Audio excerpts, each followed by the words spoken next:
नमस्कार। आज की वीडियो में हम जानेंगे कि केदारनाथ धाम की स्थापना क्यों हुई, कैसे हुई और हमारा केदारनाथ धाम कैसा है।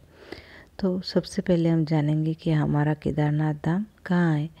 तो हमारा केदारनाथ धाम हिमालय पर्वत की गोद में उत्तराखंड में स्थित है और यह 12 ज्योतिर्लिंगों में शामिल है। साथ ही हमारा केदारनाथ धाम 4 धामों में शामिल है और जो पंच केदार है उनमें से भी यह एक है। आगे की बात यह है कि यहाँ की प्रतिकूल जलवायु के कारण यह मंदिर अप्रैल से नवंबर माह के मध्य ही खुलता है। पौराणिक कथाओं के अनुसार 2 कथाएं हैं यहाँ पर ज्योतिर्लिंग के बारे में। एक कथा के अनुसार हिमालय के केदार शृंग पर भगवान विष्णु के अवतार महातपस्वी नर और नारायण ऋषि तपस्या किया करते थे और उनके आराधना प्रसन्न होकर भगवान शिव प्रकट हुए और 12 ज्योतिर्लिंग के रूप में वहाँ हमेशा स्थापित रहने का वरदान दिया। और दूसरी कथा के अनुसार जब महाभारत युद्ध के पश्चात पांडवों को जब ऐसा महसूस हुआ कि उन्होंने अपने भाइयों की हत्या की है और उन्हें इस पाप से मुक्त होने का उपाय सोचना चाहिए, तो वे पाप से मुक्ति पाने हेतु भगवान शिव की खोज में हिमालय पर पहुँचे। लेकिन वहाँ उन्हें भगवान शिव ने दर्शन नहीं दिए और वह अंतर्ध्यान होकर केदार पर्वत पर चले गए।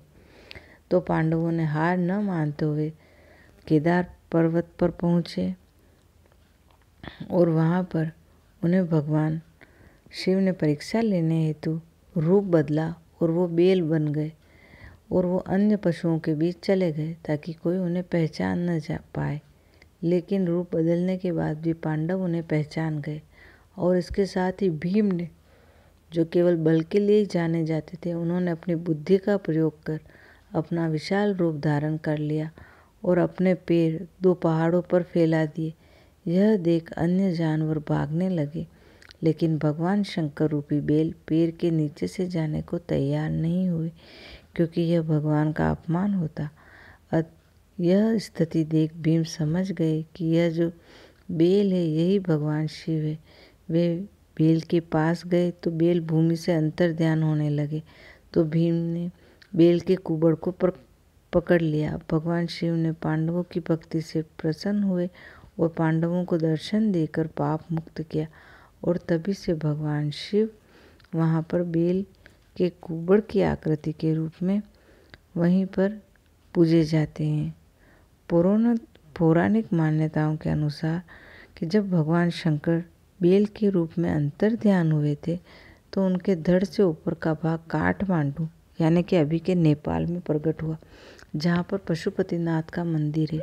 साथ ही शिव की भुजाएं तुंगनाथ में, मुख रुद्रनाथ में, नाभि मध्य महेश्वर में और जटा कल्पेश्वर में प्रकट हुई।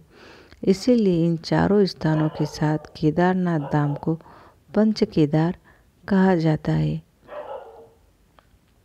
केदारनाथ धाम में मंदाकिनी, मधुगंगा, क्षीरगंगा, सरस्वती और स्वर्णगौरी नदी का संगम है। सर्दियों में यहाँ भारी बर्फ और बारिश में जबरदस्त पानी रहता है। यह मंदिर 6 फीट ऊंचे चौकोर चबूतरे पर बना हुआ है।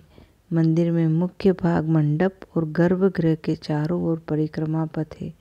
बाहर प्रांगण में नंदी बेल भगवान शिव के वाहन के रूप में विराजमान है।